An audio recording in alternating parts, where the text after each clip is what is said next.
새 언약의 본질이 바로 국률입니다.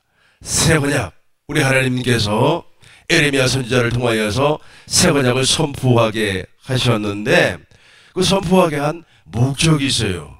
왜냐하면 이스라엘 백성들이 두 번째 언약, 이 언약 안에 머물러 있지 아니하고 우상을 숭배를 하고 이방인과 결혼을 하고 하나님의 언약 안에 들어있지를 아니했기 때문에 하나님께서 주전 722년에 북이스라엘을 멸망을 시켜버리고 주전 586년에 남유다를 바벨론을 통하여서 멸망을 시켜버렸습니다. 이런 엄청난 상황 하에서 우리 하나님께서 바로 새 언약을 선포하게 하였습니다. 새 언약을 읽어보도록 하겠습니다. 8장, 히브리서 8장 7절부터 보겠습니다.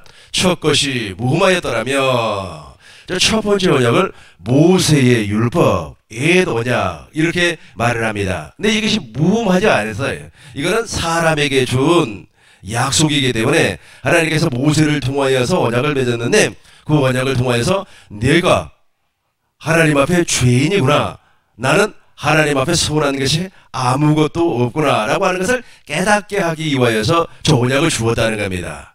저 첫 언약이 무음하였더라면 둘째 것을 요구할 일이 없으려니와, 그러니까 새 언약은 두 번째 언약이라는 뜻입니다. 또 두 번째 언약이 무슨 언약입니까? 모압에서 세웠던 언약을 두 번째 언약이라 그렇게 말을 하는 겁니다. 아브람과 이삭과 야곱과 맺었던 언약, 새 언약은 같은 의미, 같은 맥락을 가지고 있습니다. 8절 보겠습니다. 8절 그들의 잘못을 지적하여 말씀하시되 주께서 이르시되 볼지어다 날이 이르리니 내가 이스라엘 집과 유다 집과 더불어 새 언약을 맺으리라. 9절 보겠습니다. 또 주께서 이르시기를 이 언약은, 두 번째 언약은, 새 언약은 그들의 열조의 손을 잡고 애굽 땅에서 인도하여 내던 날에 그들과 맺은 언약과 같이 아니하도다. 새 언약은 첫 번째 언약과 같이 아니하다는 겁니다. 이 첫 번째 언약의 내용도 하나님 사랑, 이웃 사랑이에요. 본질은 같습니다. 그러나 누구에게 주었느냐가 달라요. 첫 번째 언약은 말씀이 육신이 되어서 오신 예수님을 영접하기 이전에 내가 하나님 앞에 죄인이구나 라고 하는 걸 깨닫게 하기 위해서 주었다면, 새 언약은 우리를 물과 성령으로 거듭나게 하기 위해서 하나님께서 우리에게 생명의 언약을 주셨다라는 말씀입니다. 10절 보겠습니다. 10절 또 주께서 이르시되 그날 후에 내가 이스라엘 집과 맺은 언약은 이것이니 내 법을 그들 생각에 두고 그들의 마음에 이것을 기록하리라. 나는 하나님은 그들에게, 우리에게 하나님이 되고 우리는 하나님의 자녀가 되는 겁니다. 이 백성이라는 말보다도 자녀라는 표현을 쓰겠습니다. 그러니까 이제 부자 관계가 형성이 된다는 거예요. 하나님은 나의 아버지가 되고 나는 하나님의 아들이 된다라고 하는 것이 바로 새 언약의 본질이에요. 그렇게 되면 이제 마음을 다하고 뜻을 다하고 성품을 다해서 여호와 하나님을 사랑하고 이웃을 내 자신과 같이 사랑하는 율법과 선지자의 강령을 지킬 수가 있다는 거예요. 근데 그전에는 그게 되지 않아요. 되지 아니하기 때문에 첫 번째 언약을 통하여서 너는 하나님을 사랑할 수 없다라고 하는 인간을 깨닫게 하기 위해서 주었어요. 깨달았어요. 내가 하나님을 사랑할 수 없는 인간이구나 하는 것을 깨달으면 누구 안으로 들어갈 수가 있습니까? 그리스도 예수 안으로 들어갈 수가 있다는 겁니다. 이제 11절 12절 보겠습니다. 12절로 바로 가겠습니다. 이제 오늘의 말씀의 본질입니다. 내가 그들의, 잘 보세요. 이제 저와 여러분들이 과거에는 저렇게 살았다는 거예요. 과거에는 공중권세 잡은 자를 따라갔으며 세상 신을 섬겼으며 세상의 신들의 미혹을 받아서 살았다는 겁니다. 왜냐하면 우리가 타락한 인간이기 때문에 그렇습니다. 가나안에 이방 신들을 막 섬기면서 가나안 원주민들이 행했던 그 습성에 따라서 살았다는 겁니다. 그런데 우리 하나님께서 이 새 언약을 통하여서, 두 번째 언약을 통하여서, 새 언약을 통하여서 이제 우리의 불의를 긍휼히 여긴다는 거예요. 우리를 불쌍하게 여겨주신다. 긍휼이라고 하는 표현은 바로 하나님 사랑, 하나님의 성품, 하나님 안에서 흘러나오는 아가페예요. 그 아가페로 말미암아 이제 우리를 긍휼히 여긴다는 거예요. 하나님께서 우리를 긍휼히 여겨주신다. 다시 한번 우리 큰 목소리로 같이 한번 읽어보겠습니다. 내가 그들의 불의를 긍휼히 여기고 그들의 죄를 다시 기억하지 아니하리라 하셨느니라. 13절 보겠습니다. 새 언약이라 말씀하셨으며 추억 것은 낡아지게 하시는 것이니 낡아지고 쇠하는 것은 없어져 가느니라. 이렇게 이제 하나님께서 우리를 긍휼히 여겨주신다. 긍휼히 여겨주기 위해서는 우리를 복음으로 먼저 불러줘요. 복음으로 불러줘서 진리를 믿게 하는 겁니다. 살후 2장 13절 보겠습니다. 살후 2장 13절입니다. 보시겠어요? 주께서 사랑하신 주님께서 사랑하시는 형제들아, 우리가 항상 너희에 관하여 마땅히 하나님께 감사할 것은 하나님이 처음부터 너희를 택하사 성령에 거룩하게 하신과 우리가 물과 성령으로 거듭나게 한다는 겁니다. 진리를 믿음으로 구원을 받게 하시미니. 14절 이를 위하여 우리를 거듭나게 하기 위하여 우리의 복음으로 너희를 부르사. 이 처음부터 같이 읽습니다. 이를 위하여 우리의 복음으로 너희를 부르사 우리 주 예수 그리스도의 영광을 얻게 하려 하심이니라. 이제 저와 여러분들은 저 영광을 보고 사는데 저 영광을 보고 살게 하기 위해서 하나님께서 우리를 진리로 부르시고 새 언약을, 두 번째 언약을 믿게 해주신다는 거예요. 무엇으로 말미암아? 성령으로 말미암아 믿게 해준다는 거예요. 이게 바로 하나님의 긍휼이에요. 여러분, 하나님 앞에 긍휼을 받으셔야 돼요. 제가 과거에 했잖아요. 힘든 일이 있으면은 기도를 딱 세 마디만 합니다. 하나님 나를 긍휼히 여겨주세요. 하나님 나를 불쌍히 여겨주세요. 하나님 나를 짠하게 여겨주세요. 그러니까 하나님 나 좀 짠하게 여겨달라고. 제가 대전에서 공개 세미나를 할 때 한 타임 강의를 한 적이 있어요. 그게 아마 2015년도로 이렇게 아마 기억이 되는데, 그래서 제가 저는 이렇게 어려울 때마다 이렇게 기도를 한다. 하나님 나를 긍휼히 여겨주세요. 하나님 나를 불쌍히 여겨주세요. 하나님 나를 잘하게 여겨주세요. 그렇게 기도를 한다 그랬더니 어떤 분이 막 배꼽을 잡고 웃어요. 그러니까 내 말뜻이 무슨 말인지 금방 알아듣더라고요. 세 번째, 잘하게 여겨달라고 하는 그 말을 이해를 하더라고요. 그러니까 할머니가 있잖아요. 손자를 잘하게 여기면 어떻게 되겠어요?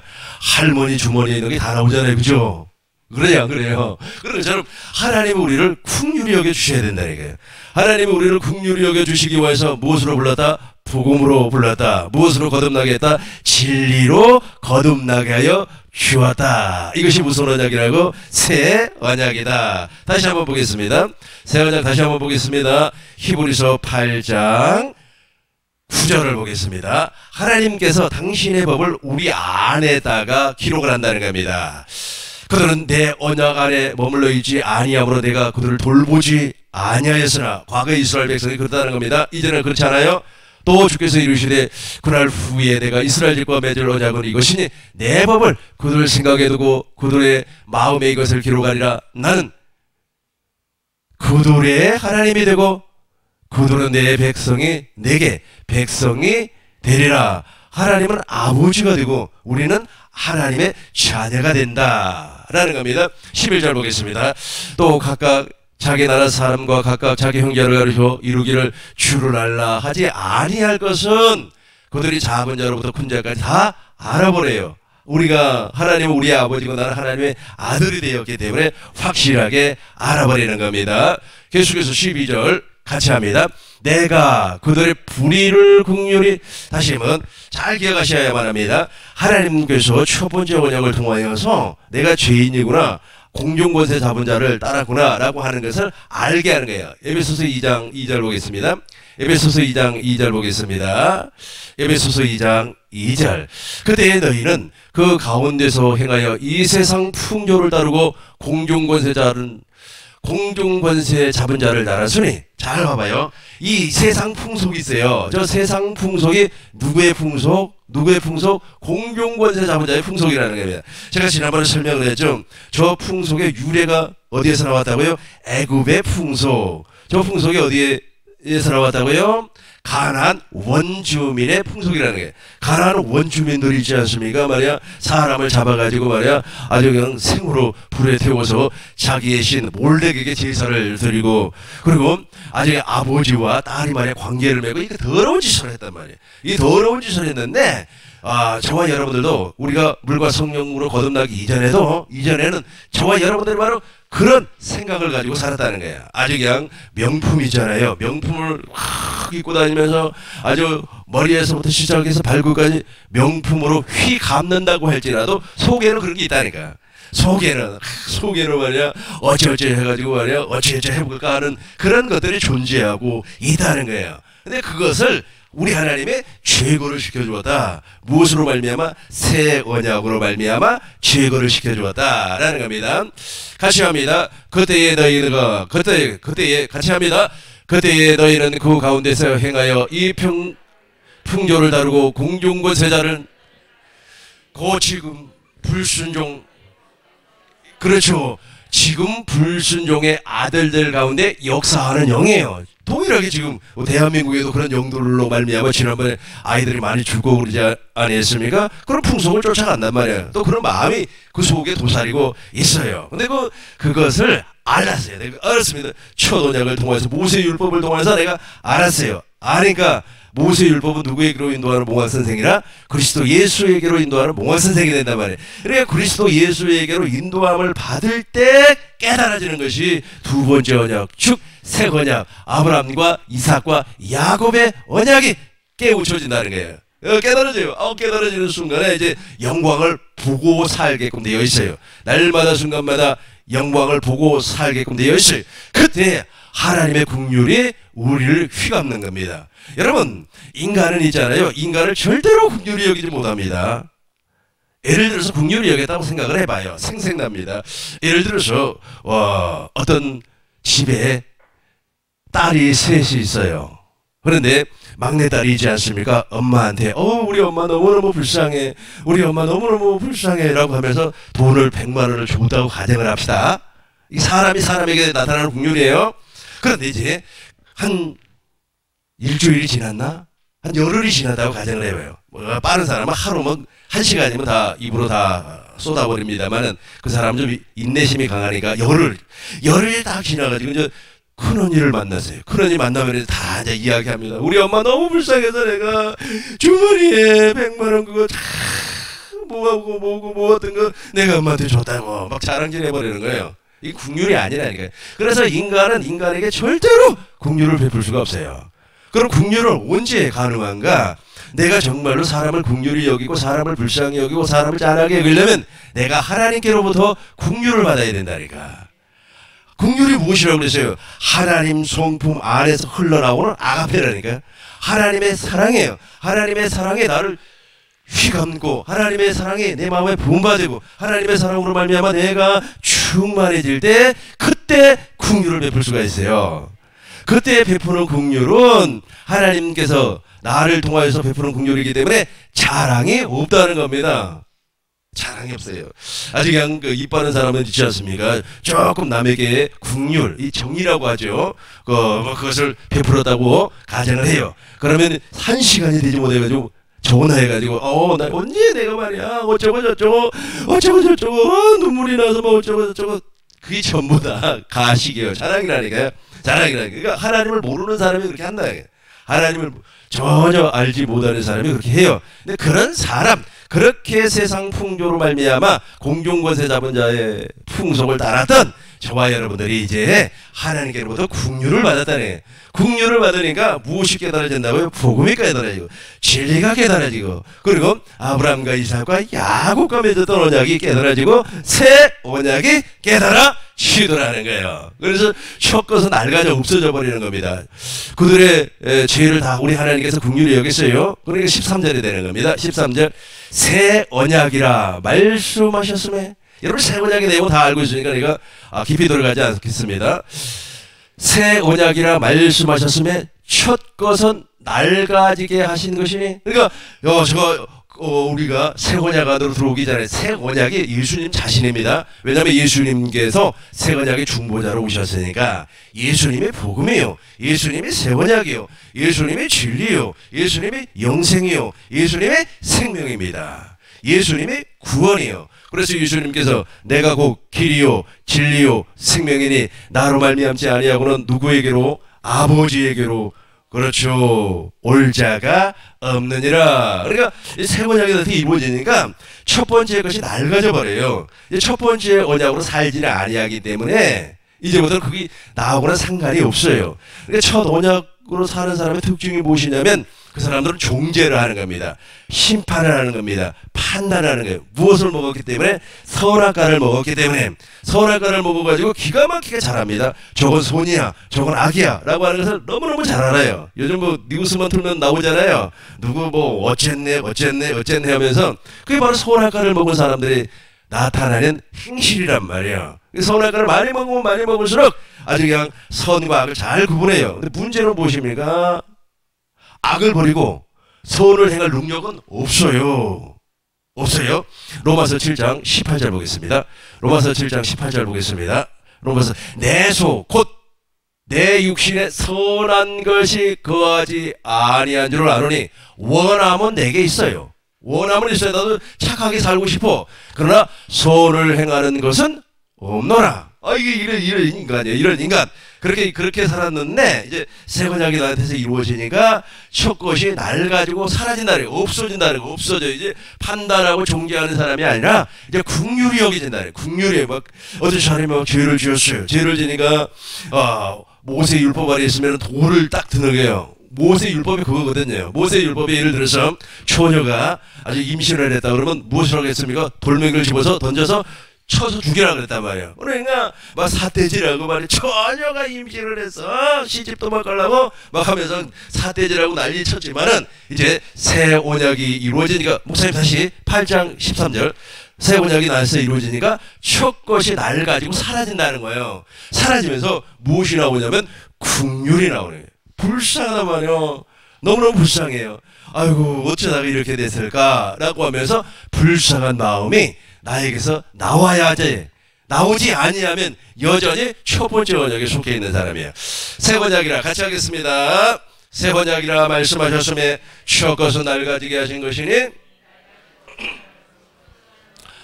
다시 한번 하겠습니다.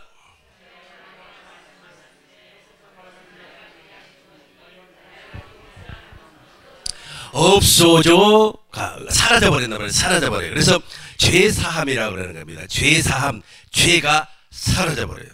죄가 사라져버리니까 죄를 짓고 싶을 생각이 없죠. 여러분 죄를 왜 짓습니까? 그 생각이 있으니까, 내가 무엇인가 욕심이 있으니까, 아주 뇌물을 받으려고 하고 욕심이 있으니까 뭐 어쩌고 저쩌고 하려고 하는 거 아니겠습니까? 근데 그 욕심 자체가 사라져버렸으니까 어떻게 되는 거예요? 국률이 나오는 거 아니겠습니까? 반대로 국률이 나온다라는 겁니다. 이런 사람을 성경에서는 무엇이라고 얘기하냐면 새 언약의 일꾼이라고 그래요. 한번 따라해 보시기 바라겠습니다. 새 언약의 일꾼. 이걸 직분입니다. 직분. 이 영광의 직분이라 그렇게 말을 해요. 고린도후서 보겠습니다. 고린도후서 3장 3절. 새 언약의 일꾼은 이렇게 돼 있어요. 3장 3절부터 봐요. 우리 같이 하겠습니다. 너희는 우리로 말미암아 나타난 그리스도의 표언지니 이는 먹으로 쓴 것이 아니요 오직 살아계신 하나님의 영으로 쓴 것이며 또 돌판에 쓴 것이 아니요 오직 육의 마음판에, 그 육의 마음판에 뭘 쓴다 그랬어요? 하나님의 법을 우리한테다 기록을 해버려요. 그러니까 의문이라고 하는 것은 문자를 얘기하는데 옛날에 그 문자를 어디에다가 썼습니까? 돌판에다가 썼다는 겁니다. 그리고 종이에다가 썼어요. 가죽에다가 썼습니다. 그렇게 하지 아니하고 하나님 사랑과 이웃 사랑을 우리 마음판에다가 써버린다는 거예요. 그러니까 자동으로 국률이 나와버리는 거죠. 국률을 입은 사람의 국률을 베푸는 겁니다. 잘 기억하셔야 돼요. 나는 국률을 한 번도 입어본 적이 없는데 국률을 베푼다고 하면 그 사람은 가짜예요. 가짜 살아가고 가짜로 불쌍히 여기고 가짜로 국률이 여기는 겁니다. 그런데 하나님께로부터 국률을 받은 사람이 있어요. 하나님께로부터 국률을 받은 사람은 무슨 일꾼? 새 언약의 일꾼. 이 새 언약의 일꾼은 하나님께로부터 국률을 받았기 때문에 그 국률을 그대로 흘러 보낼 수가 있어요. 6절 보겠습니다. 6절 보겠습니다. 이제 6절 보겠어요. 그가 또한 우리를 새 언약에, 그렇죠, 잘 봐요. 새 언약의 일꾼 되기에 만족하게 하셨으니, 만족하다는 거예요. 그러니까 하나님이 우리를 딱 쳐다보면서 뭐라고 하냐면, 이 새 언약의 일꾼이 영광의 직분이에요. 영광의 직분을 딱 주었어요. 그러면서 이제 무엇을 흘러보낸다고요? 긍휼을. 오늘은 긍휼만 생각을 하세요. 원래가 아가페를 흘러보내는 건데 그 아가페에서 나오는 것이 긍휼이라는 거예요. 예. 하나님의 사랑에서 흘러나오는 것이 긍휼이에요. 그래서 긍휼을 이렇게 쫙 흘려 보내는 것을 보니까 우리 하나님께서 만족하다는 거예요. 또한 우리를 새 언약의 일꾼 되기에 만족하셨으니 율법의 조문으로 하지 아니하고 오직 영으로 하매니 율법의 조문은 죽이는 것이요 영은 살리는 것이라. 율법의 조문을 의문이라 그렇게 말을 합니다. 옛날 개역 한글 성경으로 봐요. 글자를 얘기해요. 글자. 그러니까 성경 말씀을 어떤 사람에게 들었어요. 듣고 나서 긍휼이, 하나님은 사랑이라고 그랬지, 하나님은 자비 하나님이라고 그랬지. 그러니까 그 말을 듣고 하는 것은 다 가짜라는 거예요. 가짜. 진짜는 새 언약의 일꾼 되어야지 영광의 직분을 받으셔야만이 하나님의 긍휼이 나를 통하여서 강같이 흘러간다는 겁니다. 제가 또 우리로 새 언약의 일꾼 되기에 만족하셨으니 의문으로 하지 아니하고 오직 영으로 하매니 의문은 죽이는 것이요 의문은 죽이는 것이요 영은 살리는 것이라 라고 하면서 이제 두 가지의 직분이 나옵니다. 하나는 사라져 없어질 직분이고 또 하나는 영광의 직분이에요. 이제 7절부터 보겠습니다. 7절. 돌에 써서 새긴 죽게 하는 의문의 직분도. 그러니까 악한 마귀로 말미암아 하나님의 일을 하는 사람이 있어요. 지금도 많이 있습니다. 악한 마귀가 어떻게 일을 하냐면 사람을 통해서 일을 해요. 그 사람을 우리는 보편적으로 거짓 선지자라고 그래요. 근데 사람들이 이걸 몰라요. 모르고 뭐라고 그러냐면 그 사람 텔레비전에도 나오지 않습니까? 그 사람은 유명한 하나님하고 유명은 그렇게 중요하지 않아요. 하나님은 그래요. 하나님 차라리 무명한 것 같으나 유명한 자요 아무것도 없는 것 같으나 다 가진 자로다. 이게 시대해야 되는 거예요. 하나님 편에서 보면 그래요. 그거 고린도전서 1장 나오죠. 24절부터 보면 나오잖아요. 한번 보세요. 보고 이쪽으로 다시 오겠어요. 오직 부르심을 받은 자들에게는 유대인이냐 하나님의 지혜와 능력이 이때 임하는 거예요. 계속해서 25절부터 하나님의 어리석음이 사람보다 지혜롭고 하나님의 약하심이 사람보다 강하니라.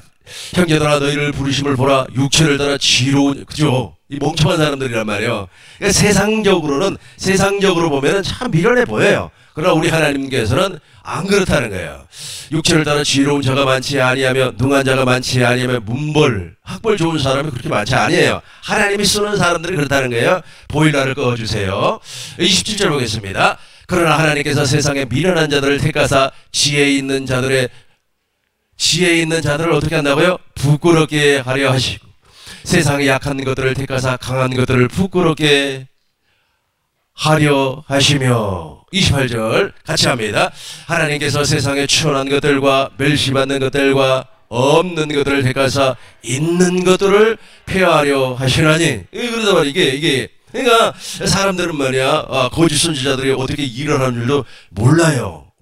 다시 목사님 그거 찾아놓으세요. 고린도후서 6장 7절. 몰라요. 우문의 직분을 가지고 있음에도 불구하고 그 사람 유명하지 않느냐, TV에 나오지 않느냐, 막 부흥 강사처럼 깔깔깔깔거리고 웃게 만들지 않느냐, 막 사람들 잘 모으지 않느냐. 그걸 기준으로 본다면, 그걸 기준으로 보면은 큰일 나요. 그걸 기준으로 보는 것이 아니라 이 사람이 새 언약의 직분을 가지고 있느냐, 갖지 아니하느냐, 이걸 본다는 거예요. 7절 보겠어요. 7절 보겠어요. 돌에 써서 새긴 죽게 하는 율법 조문의 직분도 있어요. 의문의 직분이란 말이에요. 이 의문의 직분을 가진 사람들은 첫 번째 언약에 속해 있는 사람들이에요. 이 첫 번째 언약에 속해 있는 사람들은 진리의 성령으로 말미암아 진리 안에서 주님을 보는 것이 아니라 책을 통하여서 보는 거예요. 아니면 사람을 통하여서 봐요. 사람을 통하여서 말이야 어떤 사람이 말이야 훌륭한 사람이다. 또 어떤 사람이 말이야 훌륭한 대통령이다. 사람을 통하여서 하나님이 판단하는 건데 그렇다는 거예요. 그런데 또 다른 직분이 있어요. 또 다른 직분, 영광의 직분이 있는데 이 첫 번째 언약에 속해 있는 사람들은 저 모세의 얼굴에 수건이 마음을 덮고 있어요. 그러다 보니까 하나님의 영광을 볼 수가 없어요. 그러나 무슨 언약의 일꾼, 새 언약의 일꾼은 영광의 직분이에요. 8절 보겠습니다. 8절. 하물며 영의 직분은, 그죠? 영광의 직분이에요. 더욱 영광이 있지 아니하겠느냐? 그러니까 직분이 확 나눠져 버리는 겁니다. 지금 저와 여러분들이 새 언약의 일꾼으로서 영광의 직분을 갖지 아니하면 큰일 나버려요. 이 직분을 가져야만이 상대를 불쌍하게 여길 수가 있다는 겁니다. 하나님의 긍휼이 나를 통해서 강같이 흘러가는 겁니다. 강 같은 평화가 내 안에서 넘쳐나는 겁니다. 계속해서 9절 보겠습니다. 두 가지 직분 정리하셨죠? 정죄의 직분도 영광이 있은즉 의의 직분은 더욱 영광이 넘치리라 라고 하면서 이제 모세를 얘기해요. 모세를 어떻게 얘기하는가 보시자고요. 출애굽기 33장 18절 보겠습니다. 보면은 이제 모세가 하나님께 기도를 하는 거예요. 하나님 얼굴 좀 보여주세요. 얼굴 좀 보여주세요. 막 소리 지르면서 얼굴 보여달라고 그렇게 땡깡을 놔요. 그럼에도 불구하고 하나님이 보여줘요? 안 보여줘요? 안 보여줍니다. 여러분들이 가지고 있는 교과는 3페이지가 되겠습니다. 모세가 이르되 원하건대 하나님 주의 영광을 내게 보여주세요. 얼굴 보여달라는 겁니다. 그래서 계속해서 봐요. 17절 19절 보겠어요. 여호와께서 19절 여호와께서 이르시되 내가 내 모든 선한 것을 내 앞으로 지나가게 하고 여호와의 이름을 내 앞에 선포하리라. 나는 여기서 잘 봐요. 나는 은혜 베풀 자에게 은혜를 베풀고 긍휼히 여길 자에게 긍휼히 베푸느니라. 그러니까 긍휼을 하나님께서 줄 사람이 따로 있다는 겁니다. 근데 첫 직분에 모세 영광의 직분에 속해 있는 사람에게는 안 준다는 겁니다. 이럴 때 우리는 어떻게 되는 겁니까? 나는 모세 율법을 통하여서 의롭고 거룩하고 선하게 살려고 했던 죄인이었구나 라고 하는 것을 알면 되는 거예요. 알면 그때부터는 우리 하나님께서 우리를 어디로 인도한다고요? 진리 안으로 이끌어 주신다. 20절 보겠습니다. 또 이르시되 내가 내 얼굴을 보지 못하리니 나를 보고 살 자가 없음이라. 21절 여호와께서 또 이르시기를 보라 내 곁에 한 장소가 있으니 너는 그 반석 위에 서라. 반석이 예수님입니다. 22절 내 영광이 지나갈 때에 내가 너를 반석 틈에 두고 내가 지나도록 내 손으로 너를 덮어다가 같이 합니다. 손을 거두리니 내가 내 동을 볼 것이요 얼굴은 보지 못하리라. 그러니까 정죄의 직분 안에 있는 사람은 절대로 주의 얼굴을 못 봐요. 볼 수가 없어요. 볼 수가. 죄인도 죄인이지만 누구의 말을 듣고 살았다고요? 사람의 음성을 듣고 살았다. 사람의 가르침을 듣고 살았다. 사람의 쏘는 책을 통하여서 은혜를 받은 것 뿐입니다. 계속해서 이제 고린도후서 보겠어요. 10절부터 와요. 이제 10절부터 3장 10절부터 보겠습니다. 이걸 기억을 하시고 모세가 그렇게 하나님 얼굴 보여달라고 통사장을 했어도 모세가 볼 수가 없었어요. 왜 모세가 하나님의 얼굴을 볼 수가 없었는가? 모세는 율법의 행위를 상징하고 있기 때문에 그렇습니다. 모세가 율법을 받을 때 어떻게 받았습니까? 산 정상에는 여호와 하나님의 영광이 나타났어요. 불 가운데 나타났습니다.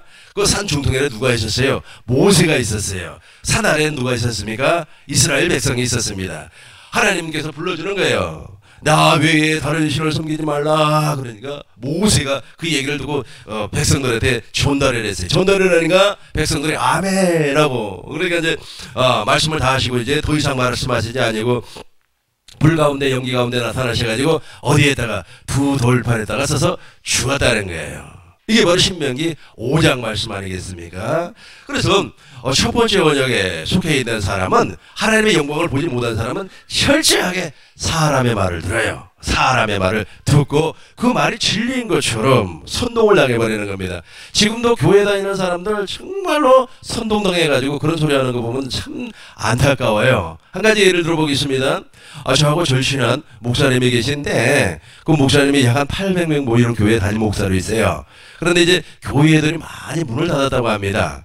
그러면서 남 탓을 하고 있어요. 남 탓을 어떻게 이야기를 하느냐면 아주 말이야 전 정부가 말이야 교회를 박해를 해가지고 교회 문을 닫았다고 뭐 그런 얘기를 해요. 그래서 내가 그게 아닌 것 같다고 무리하게 대출 받아가지고 교회 막 하고 무리하게 말이야 사람도 없는데 말이야 확장하고 그래가지고 그거 갚지 못해가지고 문 닫는 거 아니냐. 내가 전곡을 찔러버렸어요. 그랬더니 그냥 그 벌어졌던 입이 탁 다물어져 버리는 거예요.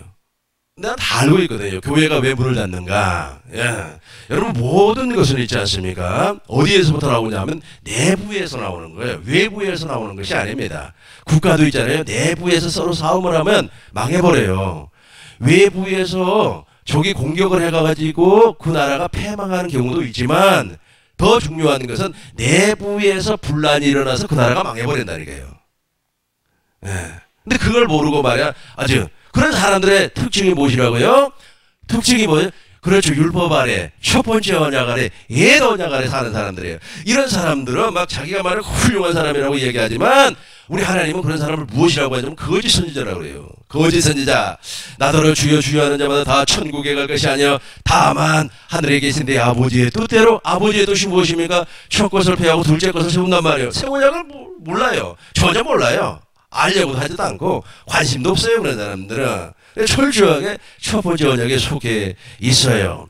누가복음 13장 22절부터 28절에서는 예수님 무엇이라고 얘기했냐면 예수님께서 예루살렘으로 여행을 하는데 어떤 사람이 구원받은 사람이 많지 않죠. 그러니까 예수님께서 좁은 문으로 들어가라 그래요. 좁은 문으로 들어가는 사람이 없어요.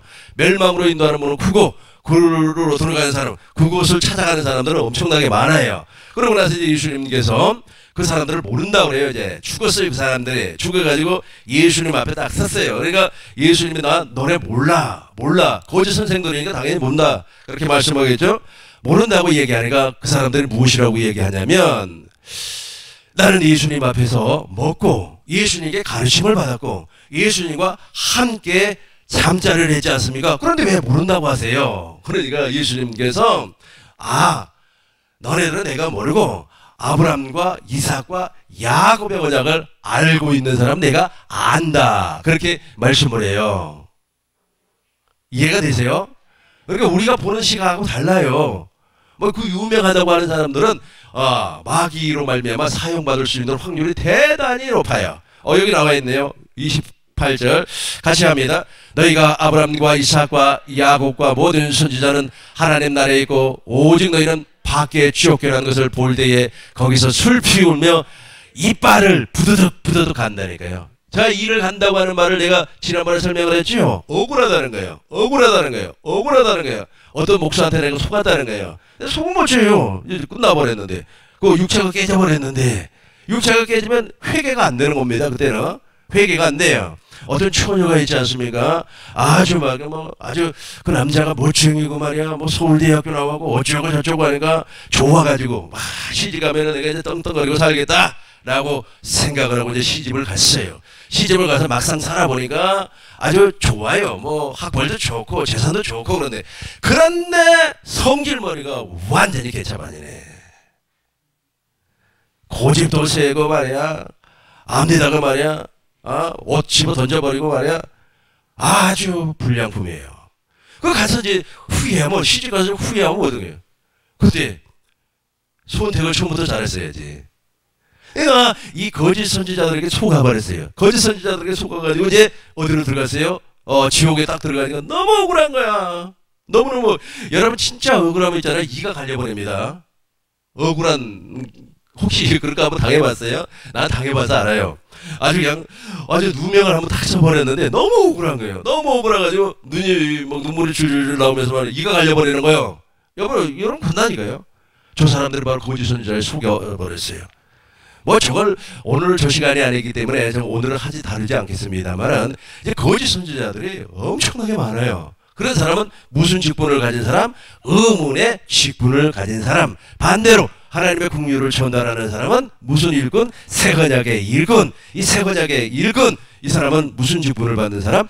영광의 직분을 받은 사람이에요. 그럼에도 불구하고 하나님께서 이제 긍휼히 여겨줘요. 하나님은 긍휼히 여길 자를 긍휼히 여기고 은혜 베풀 자에게 은혜를 베풀어 주는 겁니다. 그렇게 은혜를 받았어요. 은혜를 받으면 이제 그리스도의 예수 안에서 주님을 볼 수 있게끔 되어 있습니다.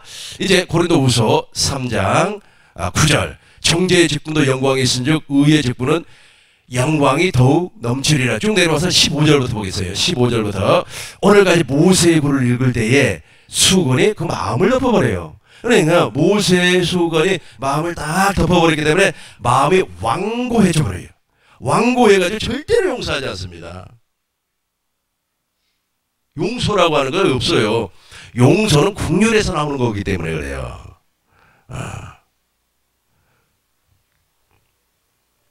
아주 뭐 감옥 보내려고 하고 말이야. 참 저런 사람은 차라리 태어나지를 말지. 하나님 앞에 엄청난 심판을 받아요. 우리 15절부터 18절까지 쭉 동시에 읽어보도록 하겠습니다. 오늘까지 모세의 글을 읽을 때에 수건이 마음을 덮었도다. 그러나 언제든지 주께로 돌아가면 그 수건이 벗겨지리라. 주고 우리가 다 수건을 벗은 얼굴로 거울을 보는 것 같이 주의 영광을 보매 그와 같은 형상으로 변하여 영광에서 영광에 그 주의 영으로 그렇죠. 14절 보겠어요. 14절 보겠어요. 14절. 그러나 그들의 마음이 완고하여 왜 완고하는 겁니까? 15절 보겠어요. 15절. 오늘까지 모세의 글을 얼굴 때 수건이 덮어버렸기 때문에죠. 그래서 완고해요. 완고해가지고 뭐 용서도 없어요. 막 그냥 어떻게 해서 정말 무섭습니다. 근데 본인들은 유명하다는 게 유명하다. 학교에서 우리 과가 아니라서 나는 이제 요렇게 구경만 했어요. 근데 연세가 좀 있더라고요. 이제 대학교 졸업장이라도 좀 받아보려고 학교 와서 공부하는 것 같더라고요. 그런데 그 교수는 그 사람보다 더 연세가 있어 보이더라고요. 다 여자분들이에요. 보니까 아동학과인 것 같아요. 그 학생이 연세 드신 학생이 아마 결석을 좀 하고 리포트를 못 낸 것 같아요. 그래서 이제 대체할 수 있는 방법을 좀 이렇게 막 알려달라고 하면서 막 살살살 비는 거예요.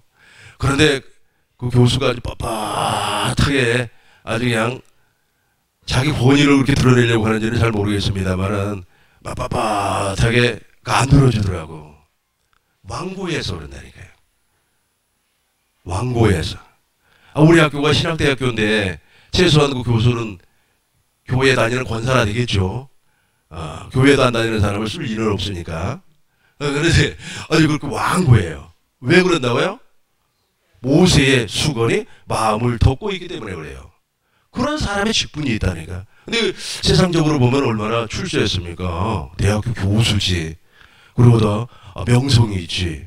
그러니까 우리가 보기에는 저 사람이 말이야 다 세번역의 일꾼이고 구원받은 사람인 것 같지만 그런 사람들이 거짓 선지자, 거짓 교사일 수 있는 확률이 대단히 높아요. 대놓고는 얘기하지 못하겠습니다만 그래서 세번역의 일꾼은 반드시 확률이 나오게끔 되어 있습니다. 18절 보겠습니다. 18절. 언제든지 이제 주께로 돌아가면 됩니다. 우리가 다 수건을 벗은 얼굴로 거울을 보는 것 같이 주의 영광을 보매 그와 같은 형상으로 변화하여 영광에서 영광에 이르노니 영광에서 영광에 이르니 그 주의 영으로 말미암아 주의 영이 바로 성령입니다. 성령 하나님께서 우리를 진리의 성령이 우리를 진리 안으로 기록된 진리 성경 안으로 이끌림을 받게 해서 성경 안에서 예수님을 보게 하는 거예요. 십자가에 달신 주님을 보게 하는 겁니다. 여러분 십자가에 달신 주님을 보면 다 무너져 버린다니까. 다 무너져 버리고 완고할 때 다 무너져 버려요. 아니 그 주님을 보고 사는 사람이 그렇게 겁만 떨겠습니까? 아주 그냥 아주 좀 그럴 때는 좀 긍휼을 베푸는 사람이 자비를 베푸는 사람이라면 아마 이렇게 얘기를 할 겁니다. 그래요. 그렇다면 어떤 것을 레포트로 이렇게 좀 제출해 주시면 좋은 학점을 주겠습니다. 뭐 이렇게 얘기해야 되는 거 아니겠어요? 뭐 아주 그냥 아주 아주 눈빛이 아주 번개 같아. 무서워. 나는 그런 사람 무서워가지고 옆에 서 있지도 못하겠더라고요. 그러니까 변화가 되는 거예요. 그러니까 진리의 성령으로 말미암아 성경 안에서 누구를 본다고요? 예수님을 보는 거예요. 주님을 보는 거예요. 주님을 보면 어떻게 된다고요? 변화가 와요. 변화가 오는데 그 변화가 어떤 변화? 영광의 변화가 오는 거예요. 영광의 변화가 와서 마음의 할례가 이루어져 버려요. 이제 마음의 할례를 보시자고요. 마음의 할례가 이루어져야만이 세번역의 일꾼이 되는 겁니다. 영광의 직분을 가진 사람이 되는 겁니다. 4장 3절부터 보겠습니다. 4장 3절부터 보겠습니다. 만일 우리가 복음이 가리웠으면 망하는 자들에게 망하는단 말이에요. 그러니까 복음에 못이 좀 덮어있기 때문에 모세의 수건이 마음을 확 덮고 있기 때문에 그 마음 안으로 영광은 영화로운 빛 아닙니까? 하나님의 빛이 파고 들어가지를 못해요. 모세의 수건이 얼마나 강하냐면 이 콘크리트보다 더 강해요. 콘크리트 있잖아요. 콘크리트 아마 철판이죠.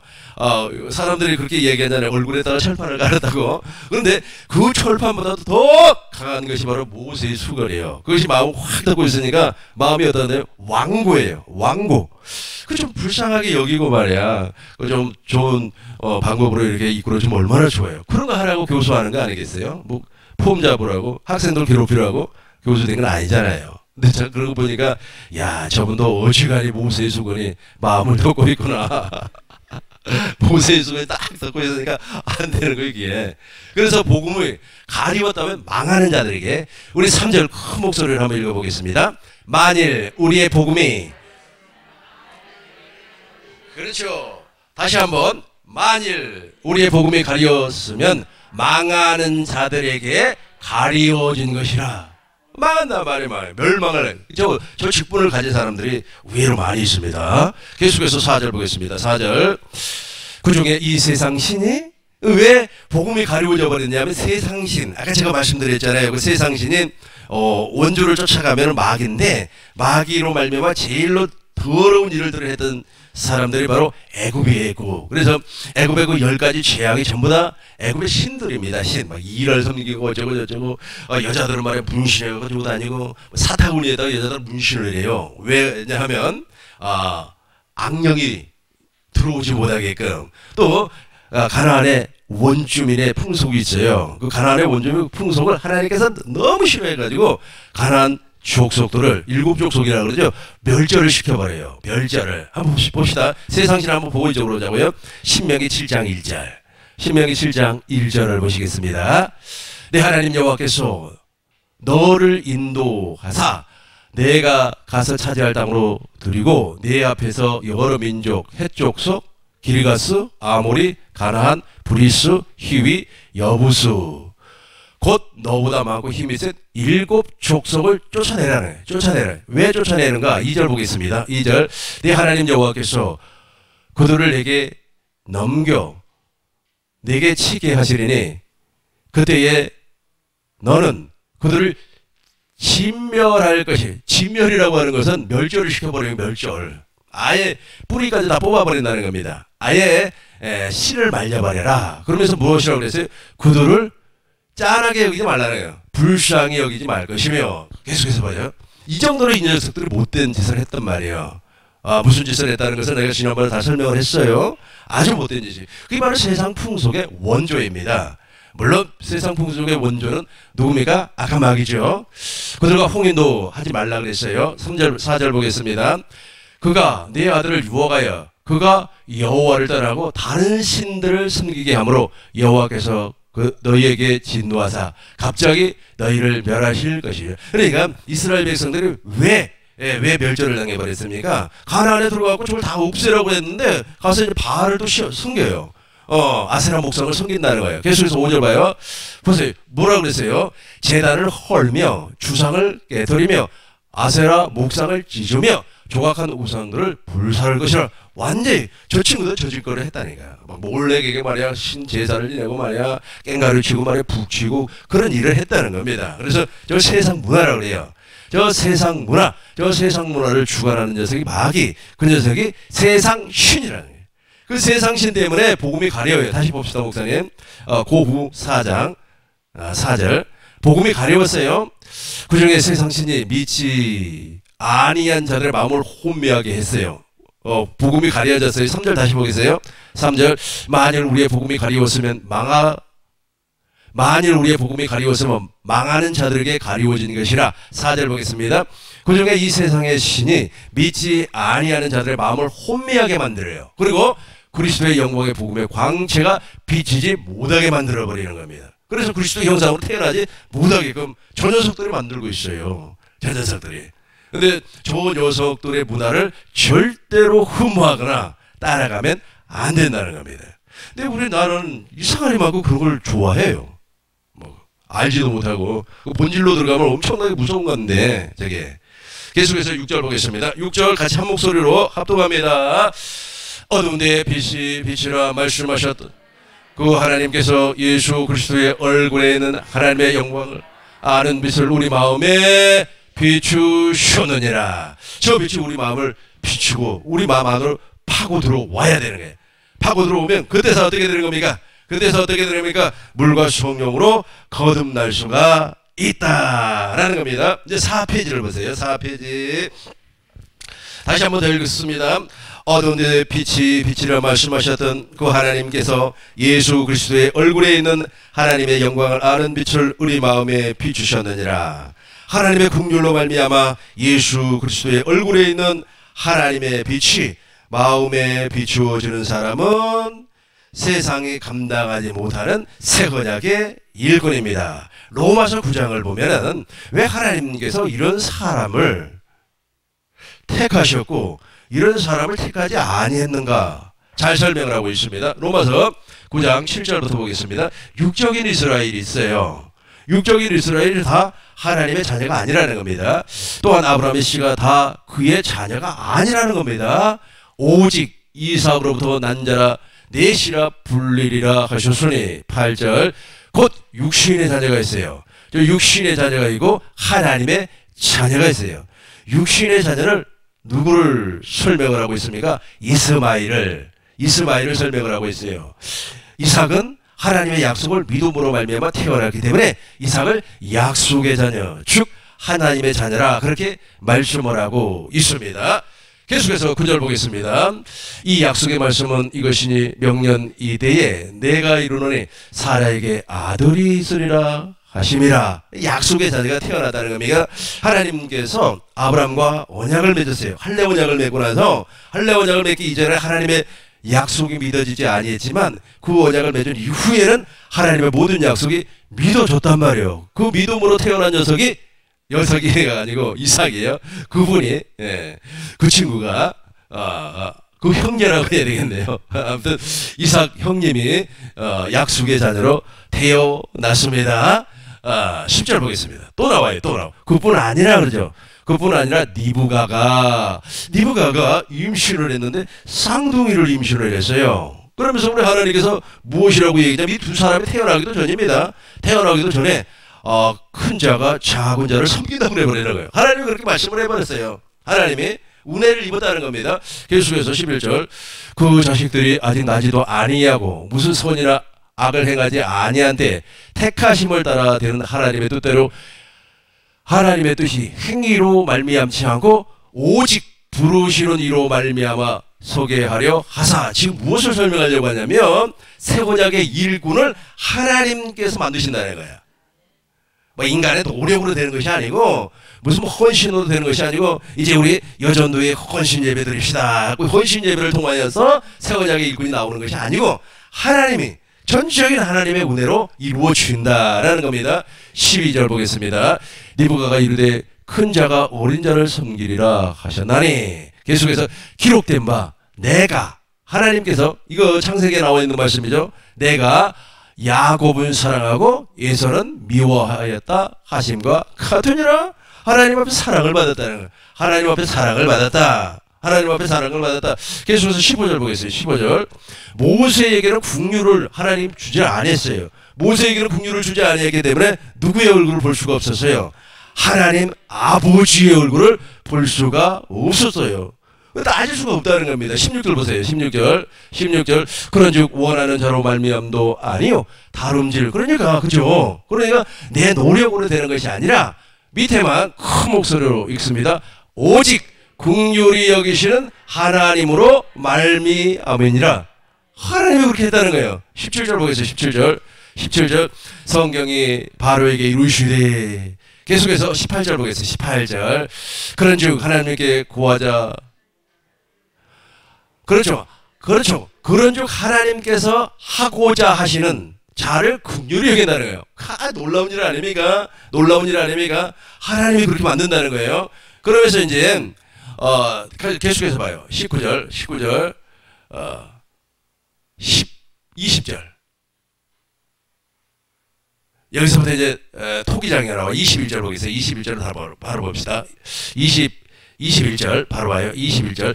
토기장이가 진흙 한 덩이로 하나는 귀 있을 곳을, 하나는 초원 있을 곳을 만들 권한이 없느냐? 라고 하면서 존중인 하나님의 은혜라는 겁니다. 근데 여기서 끝나는 것이 아니에요. 이제 29절부터 보겠어요. 29절부터 봅시다. 무엇인가를 믿었어요. 무엇인가를. 또 이사야가 미리 말한 바 만일 망군에 주께서 우리에게 신을 남겨두지 아니하였더라면 우리가 소돔과 같이 되고 고모라와 같았으리로다 함과 같으니라. 오늘따라 이 성경이 잘 안 읽어집니다. 30절 보겠습니다. 30절을 우리 같이 하겠습니다. 그러죠. 우리가 무슨 말을 하리요? 의를 따르지 아니한 이방인들이 의를 얻었나니 곧 믿음에서 난 의요. 그냥 믿음이요. 그러니까 하나님께서 이렇게 은혜를 베풀 때 동시에 작용하는 것이 믿음이라는 거예요. 믿음이에요. 무엇을 믿어요? 아브라함과 이삭과 야곱과 맺었던 두 번째 언약 즉 새 언약을 믿음으로 말미암아 약속의 자녀가 된다라는 거예요. 이런 사람에게 하나님께서 무엇을 베푼다? 긍휼을 베푼다라는 겁니다. 다시 한번 그런즉 30절 31절 동시에 한번 읽어보겠습니다. 그런즉 우리가 무슨 말을 하리요? 의를 따르지 아니한 이방인들이 의를 얻었나니 이는 의의 법을 따라간 이스라엘은 율법에 이르지 못하였으므로. 32절 보겠어요. 어찌 그리하냐? 이는 그들이 믿음을 의지하지 않고 행위를 의지함이라. 부딪힐 돌에 부딪혔느니라. 이제 돌이 바로 예수님이에요. 예수님. 그래서 예수님께서 예루살렘을 여행하실 때 그랬잖아요. 너 나하고 같이 밥 먹었다고 그랬지? 그러나 너 몰라.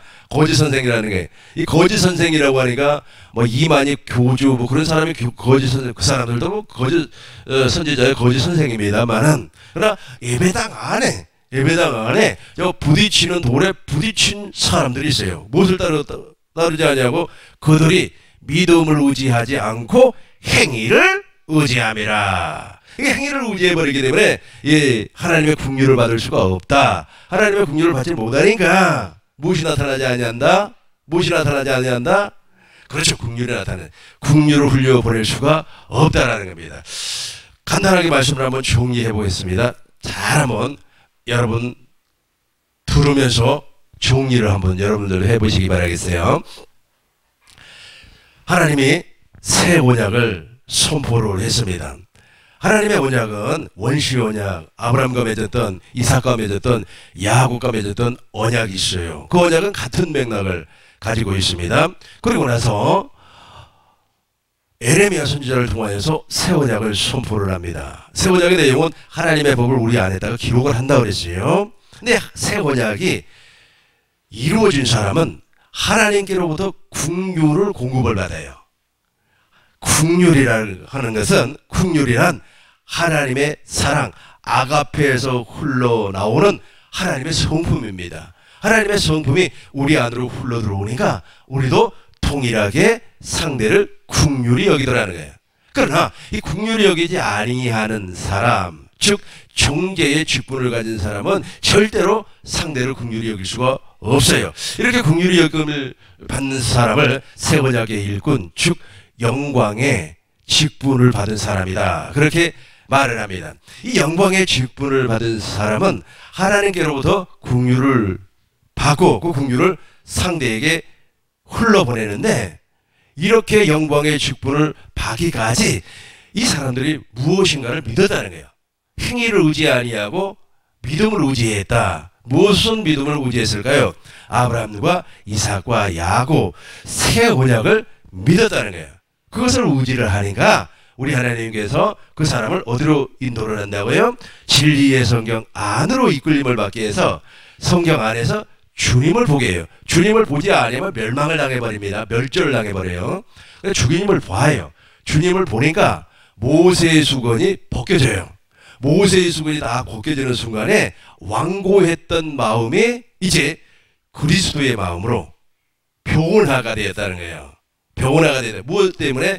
예수 그리스도의 얼굴에 있는 하나님의 광채가 우리 안으로 파고 들어왔기 때문에 그런데 모세의 수건이 얼마나 두껍다고 그랬습니까? 철판보다도 더 두꺼워요. 그러니까 안 들어가요. 빛이 안 들어가요. 근데 이 사람들은 왜 빛이 안 들어갈까? 복음이 가리웠으면 망하는 자들에게 가리워요. 근데 그 망하는 자들에게 역사하는 신이 바로 세상신입니다. 그 세상신은 가나안의 원주민의 습성을 쫓아가고 있어요. 그 일곱 족속이 그 아래 도사리고 있습니다. 그래서 머리부터 발끝까지 명품으로 막 휘감고 다니는 사람들 많이 있지 않습니까? 우리 주위에는 없구나. TV에 보면 나오잖아요. 그렇다고 할지라도 겉모습은 그렇게 멋쟁이라고 할 수 있고 능력도 있고 권력도 있고 명예도 있고 뭐 백도 있고 줄도 있고 그러다고 할지라도 속에는 그것이 도사리고 있기 때문에 그 풍속이 도사리고 있기 때문에 절대로 상대를 긍휼히 여길 수가 없다는 거예요. 본인도 긍휼히 여기지를 못해요. 그래서 그 사람에게 혹시라도 하나님의 은혜가 임한다면 무엇을 보게 한다고요? 성경을 통하여서 새 언약의 일꾼된 주님을 보게 하는 거예요. 그때 하나님의 약속이 믿어지고 깨달아지는 겁니다. 여기까지 좀 정리가 됐어요? 정리됐습니까? 정리됐으면 우리 하나님께 영광의 박수를 드리겠습니다.